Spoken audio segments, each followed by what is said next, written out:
மொத்தம் எத்தனை கல்லூரிகளுக்கு எவ்வளோ கௌரவ விரிவுரையாளர்கள் ஒப்பளிக்கப்பட்ட நிய கௌரவ விரிவுரையாளர்கள் அவர்களுக்கான ஊதியம் எவ்வளவு அப்படிங்கிறது வந்து 2023ஆம் ஆண்டில் உள்ளது தான் இப்போ நீங்கள் பார்த்துட்டு. அது மட்டும் இல்லாமல் ஒவ்வொரு கல்லூரிகளும் எத்தனை கௌரவ விரிவுரையாளர்கள் இருக்காங்களோ அவங்களுக்கான மொத்த விகிதம் எவ்வளவு, எத்தனை நபர்கள் இருக்காங்க, அவங்களுக்கு எவ்வளோ சேலரி வந்து இந்த 11 மாதங்களுக்கு அவங்களுக்கு சேலரி எவ்வளோ டிஸ்பென்ஸ் பண்ணணும் அப்படிங்கிறதையும் வந்து முன்கூட்டியே வந்து தெரிவிச்சிருக்கும். 2023 பார்த்தீங்கன்னா மொத்தம் 5699 கௌரவர்களுக்கான பணியமர்த்த அனுமதியும் அதற்கான செலவினம்ங்கிறதையும் சொல்லியிருந்தாங்க. இது ஷிஃப்ட் 1க்கானது.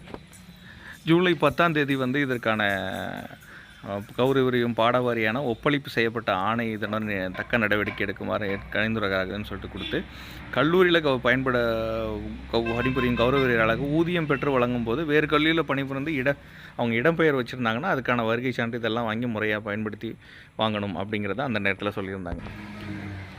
ஜூலை 10ஆம் தேதி இவங்களுக்கான ஆணை, அதாவது ஆர்டர், இவங்களுக்கு அனுமதிக்கிறதுக்கான அவங்க பணி செய்வதற்கான அனுமதி அளித்தும் அதற்கான ஊதியத்துக்கான மற்ற விஷயங்களை சொல்லியும் அதுக்கப்புறம் எவ்வளோ நபருக்கு எவ்வளோ அப்படிங்கிற ஆர்டரை வந்து அடுத்த தேதியில் கூறியிருக்காங்க. இதையே நீங்கள் பார்க்கலாம்.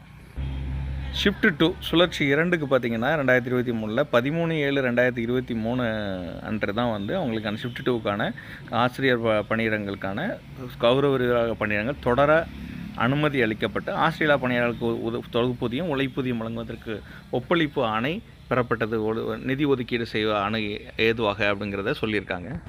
ஸோ எத்தனை கல்லூரிகள் அப்படின்னு பார்த்தீங்கன்னா ஷிஃப்ட் 2ல் இருக்கிற கல்லூரிகள் இப்போ 59 அரசு கலை மற்றும் அறிவியல் கல்லூரிகள் சுழற்சி 2ல் மொத்தம் 1661 கௌரவர்கள் இருக்காங்க. இதை தான் நான் முதல்லையே சொல்லியிருந்தேன்.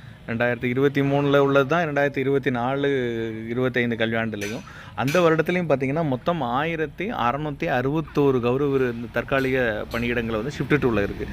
இந்த வருடத்தில் பார்த்தீங்கன்னா மொத்தம் புதிய பாடப்பிரிவுகள் தொடங்குவதற்கும் இந்த வருஷத்தில் வந்து நிறைய கல்லூரிகளில் வந்து அனுமதி அளித்து அதுக்கு ஆர்டர் கொடுத்துருக்காங்க. ஸோ இந்த வகையில் பார்த்திங்கன்னா நீங்கள் வந்து ப்ரீவியஸாக நீங்கள் கொண்டு வந்த ஏற்கனவே நீங்கள் பணி தொடர அனுமதிக்கப்பட்ட கௌரவ எண்ணிக்கை 1661. இப்போ புதிதாக தோற்றுவிக்கப்படுவோம்னு பார்த்திங்கன்னா இதுவும் வந்து பார்த்திங்கன்னா அரௌண்டு ஒரு 300-400 கௌரவர்களாக எக்ஸ்ட்ரா தேவைப்படும் எல்லா கல்லூரிகளும். ஏன்னா எல்லா கல்லூரியிலையும் ஷிஃப்ட் 2ங்கிறது பார்த்திங்கன்னா தனிப்பட்டமாக, அதாவது வந்து இது வந்து புது பேராசிரியர்கள் வந்துட்டாங்கன்னா இந்த பணியிடம் வந்து காலியாகும் அப்படிங்கிறதெல்லாம் கிடையாது.